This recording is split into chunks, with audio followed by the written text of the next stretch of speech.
Big 21 G's, baby.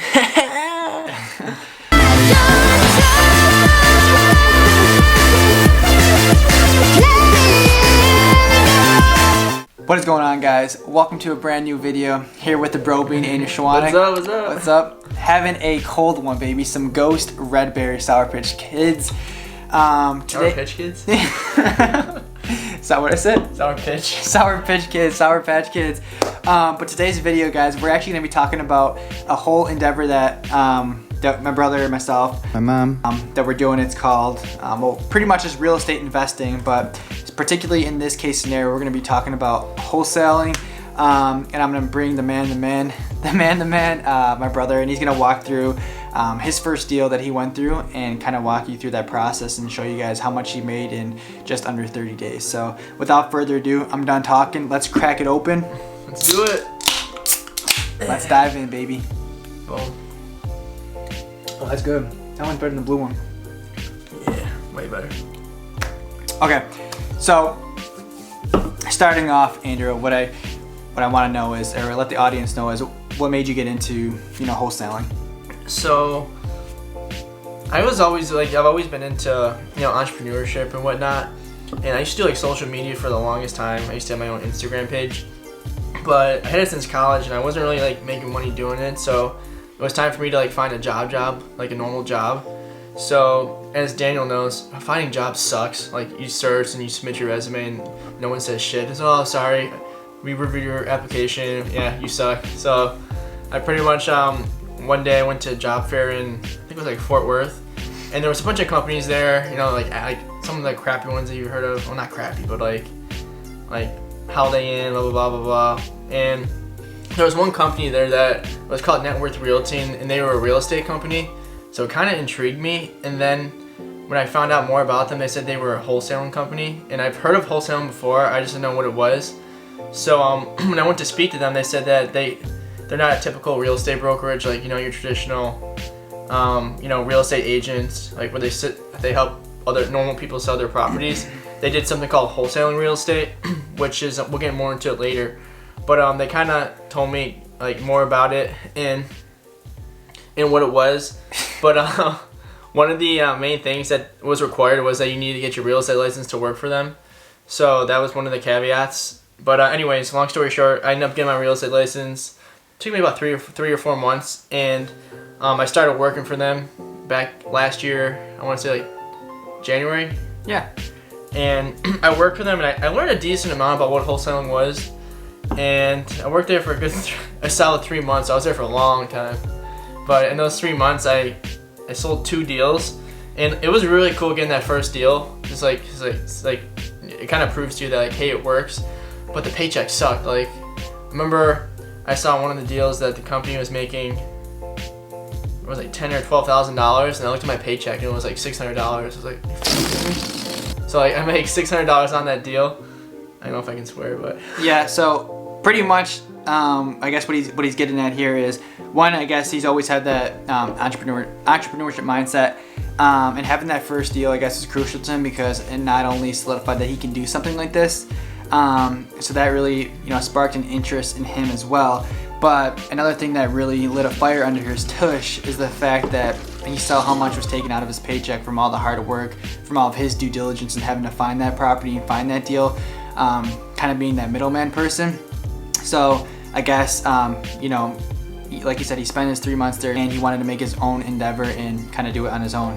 Yeah, that's pretty much exactly what he said. I kind of learned what the process was. Didn't know everything about it, but I kind of understood what wholesaling was. And for those of you that don't know, there's a bunch of YouTube videos on it, but pretty much what it is you find a property, you find someone that's willing to sell your property for under market value, and then you get that property under what we call a contract. So it's on paper saying that, hey, we want to sell this house for example $100,000, and you get that signature, and then what you do is you pretty much sell that contract for whatever you want to. So if you get it under contract for $100,000, you can sell for $110,000 to the end buyer, the person that's actually going to flip it, and you make that $10,000 difference. Does that make sense? That makes sense. And two, I guess a funny little background story is he used to do this whole concept actually with iPhones back in the day.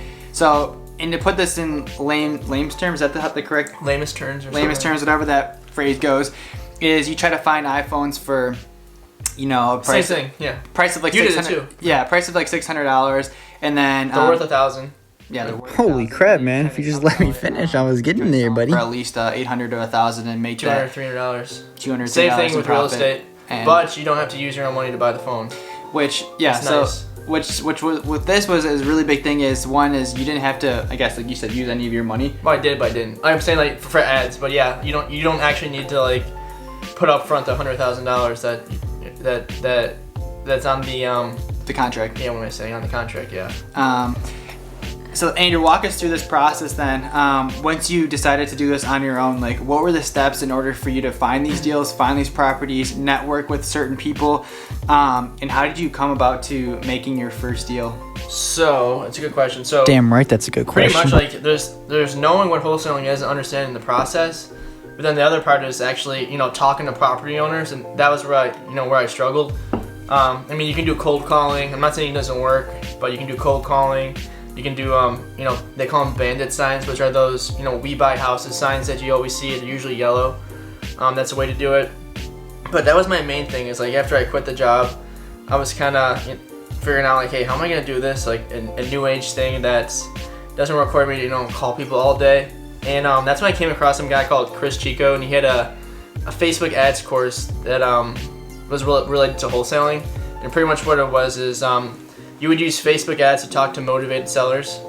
And yeah, that's pretty much how I just started talking to people that wanted to sell me the property.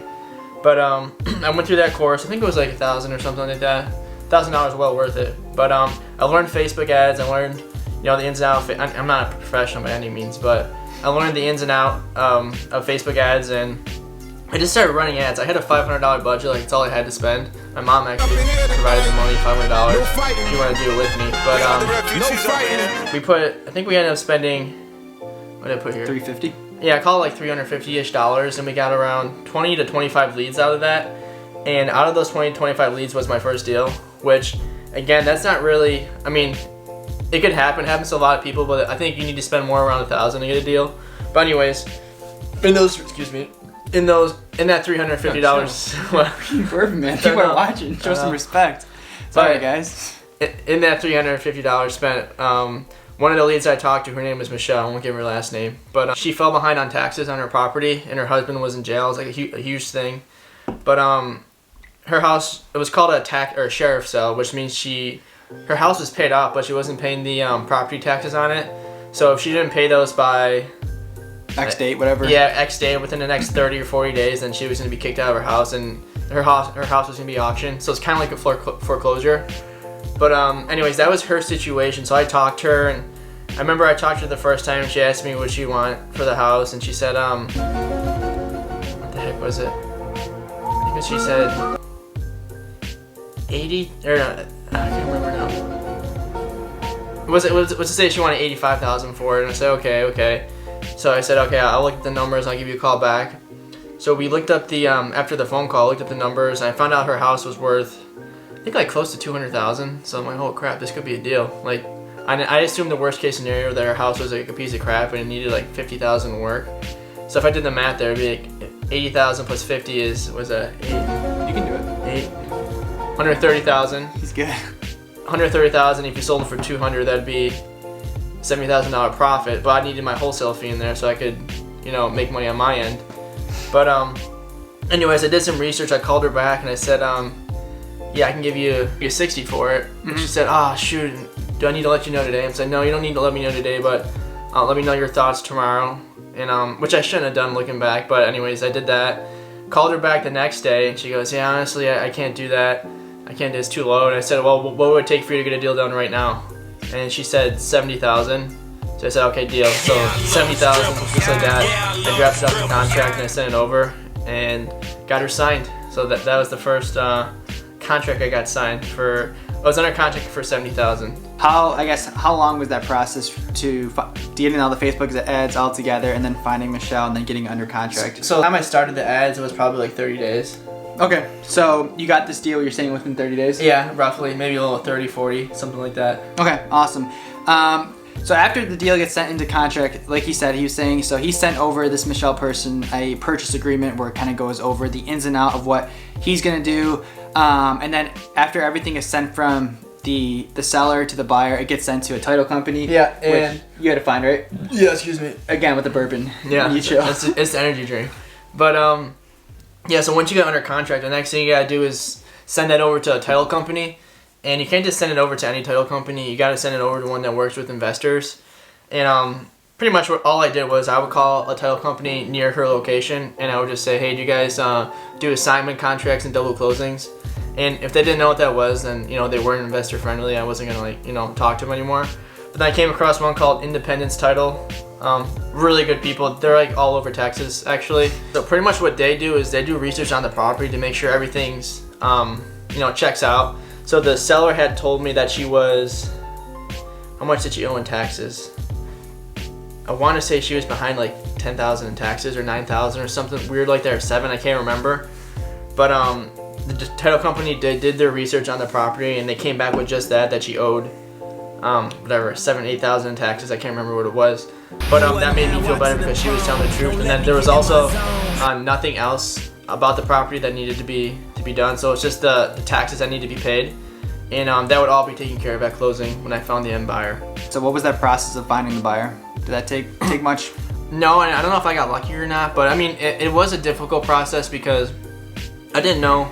I kind of got a little greedy, so like I took I went on YouTube actually, and I just looked up how to find buyers on Facebook or whatever. YouTube, man, way yeah, to go. YouTube has a ton of stuff. So I found some guy. He said, yeah, make a video like this of your property, pretty much like a sales pitch for your property. Let me just make sure my eyebrows are I good. made a video of the property. I put the asking price and then what the ARV was, which is the after repair value. And I posted it in a bunch of Facebook groups in like San Antonio, Houston, kind of near where the property was. And I got a bunch of people messaging me, and other people were wholesalers. And then I had one guy message me, this would be my end buyer, he messaged me saying, hey man, he actually gave me a call. He says, I'd love to go look at the property. I'm ready to go right now. And I said, yeah, man, for sure. And I sent him over the information, the address. And he went to go look at the property. And I think I told him I was trying to sell for $150. And he said, yeah, man, I'd have no problem doing that if everything comes back good and everything's clean and whatever. So I was like, in my head, I'm like, holy crap, this could be huge. Like it could be like $50,000-$60,000 profit. And like in my head, I'm like thinking like, wow, that's a lot of money. But anyways, he went there, he looked at the property, and he's like, he looked at it and he goes, hey man, I got some bad news. He says, I went there, and he goes, that place is trash. Like, he goes, man, you might not know this, but literally one of the rooms on the bottom was filled with trash. Like one of the rooms was literally a trash room, like a bedroom this size. Like they just threw their garbage in there. But he was like telling me like, yeah, the kids were like, I think like sleeping on the couch, and they were like this morbidly like just like big people, like obese, and like he said he felt bad for the kids. But yeah, the house was like in really bad condition. So he said, yeah, that 150, he couldn't do that. He said he was looking more so around, I think he said the most he can do is 110, which I should have said yes to in hindsight, but I didn't. That would have been like at the end of the day a $30,000 profit for me. But I said no, because this was like my first day or two of like posting the property in the group. So I said I'll get back to you, which I shouldn't have done. But I had him in my back pocket, and then another guy reached out to me. He was another wholesaler that was in the area where the house was, and I shouldn't even like done business with the guy, but he said, yeah, I know a ton of buyers in the area. I'll be able to get you the highest price for it. And I kind of said, okay, like this guy sounds like he knows what he's doing. He says he's been doing it since like 1980 something. So I'm like, okay. And even I too, I was listening to this guy, and I thought he was like legit. Well, not that he wasn't legit, whatever, but like no, he was legit. Like he sounded like a car salesman. Like yeah, he sounded very good. Like he knew, I guess, very manipulative, I guess, in a way. Like he knew how. I'm not saying he's a bad guy, but like, yeah, but he knew how to make us feel good. Yeah. I guess that he would find us the buyer. Find you the buyer that was going to give you the highest, the top dollar. But like Andrew said, being so new, it's a win or learn mentality, and it's a learning experience. So, yeah. But anyways, this other guy said that he ended up sending supposedly four people out to the property to look at it, and he would never come back to me with a number. And this is over a course of like 7 or like 10 days, and he sent all these people out to the property, and nobody he wouldn't give me a number. He said, oh, they don't want it because of this. And I was in a race against the clock because her house was going to be not foreclose on, but auction off within the next like few weeks. So I needed to get a deal in the title like as soon as possible. So this guy kept telling me, give me one more day, and he kept doing that. So I said, honestly, like, we can't do this. So then I ended up calling back the other guy that offered me the 110, and then he ended up saying, he came back and said, I can only do 90 now. I'm like, oh, come on. And then like, so it's like all negotiating. And so I ended up telling him no to the 90. And I said, if you can do 100, we have a deal. And he ended up doing 100. So I'm like, okay, that's a little better for me. And I sent him over their agreement. He signed it. And yeah, that's that. So I mean, so that whole process you said took you, was it 30 days or less than 30 days, would you say? Finding the buyer? Everything, this whole deal. Probably 30 days, yeah. And then tell everyone how much you made then. Yeah, you can see now. Big 21 G's, baby. So, yeah, so for that deal alone, for a wholesale deal in 30 days, he made $21,498. And he likes to, you know, you can either get that check. They can wire it to you, the title company. Go ahead, said they man. would wire Take it to it. me. But I'd rather have the check You can do just it. so you can like save it as like a memory. Yeah, so save it as memory and keep it as a motivation. Like he was saying too, you know, for this being the first time, it could have been a little bit of luck considering that, you know, he only spent about $350 in money Ads, for Facebook ads, where usually on average it'll take about $1,000 to $1,200 per say, se yeah. to get that first lead. There's one guy. To get that good one. There's one guy in the group that I'm in. He spent $7,000 without getting one deal, and I think after like he spent $7,000, he got his first deal and he ended up making $55. Yeah. So you just gotta get that to your head that like. Yeah, I mean, You might not think it's working for you, but it just takes one. Yeah, it's not an bite. overnight thing, and again, like I feel like any position or whatever, anything that you do, it's all like a numbers game. So it's, you know, continuing to be disciplined and continue to make those It calls. just takes one phone call and like, holy crap. And you know, we have like the script and everything that we talk about, and even right now, so everything that we are doing, we are documenting for future reference. You know, kind of the whole process of getting the leads, calling the leads, and then that whole process. Even today, like I'm not the best at it. Like I know you're supposed to follow up with leads, but even today, Daniel spoke to somebody about a property, and she said that she would send over the decision maker's phone number. This was like 4 or 5 days ago, and she never texted back. And Daniel ended up calling her or texting her every single day for like the past 3 days. And today she finally got back with the phone number. So it just kind of shows you that, you know, people get busy. So like follow-up's key. Follow-up games. Follow-up. Yeah, the follow-up game's so strong. So, I guess too, and I guess I'll leave it at this, guys. Is well, Andrew, I'll give it back to you. Is, you know, this is, you know, your like a passion of yours, real estate. You know, real estate, they always say, makes the most millionaires Every year, yeah. And just seeing, you know, you want to be able to be smart with your money and continue to invest. We have big plans and to continue to make some wholesaling deals. Ideally, 1 to 2 flips, would you say? I'd like to do our first flip. Get the first one done this year. Yeah. Just one. Get the first one under your belt and then figure it out after. Get a flip down to kind of see the whole process. So pretty much we would be the buyer pretty much on that aspect of things and flipping that house around to make a profit. But And if we find the deal ourselves, then we just make that much more money. for sure. And then as well as get rental properties in the future too. Long game, yep. Yep. So definitely I think real estate is the way to go. It's not going anywhere anytime soon. Hope you guys did find this video insightful. If you do have any questions, I'll have Andrew's Instagram too tagged down below, as well as his little tag right there. He's the man to go to. And Andrew, any last things you want to say to the peeps? Yeah, I mean, I know we didn't really go into the details of it, but if you decide to do it, I always tell my brother this, there's learn what you need to learn and then just do it. Like there's just-in-time learning versus just-in-case learning.